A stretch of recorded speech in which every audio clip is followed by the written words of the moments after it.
Kangkong. Kangkong with tofu in oyster sauce. Yan po, piniprepare ko na ang aming ulam para mamaya.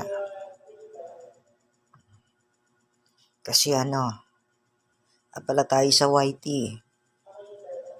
Kaya kailangan maaga pa nakaprepare na. Mamaya, sinaing na lang.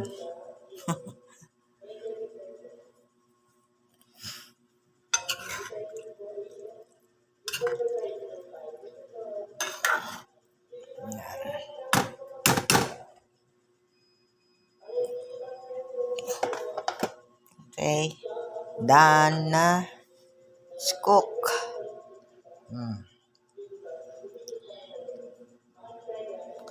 Ating kangkong in oyster sauce with tofu. Yan, okay.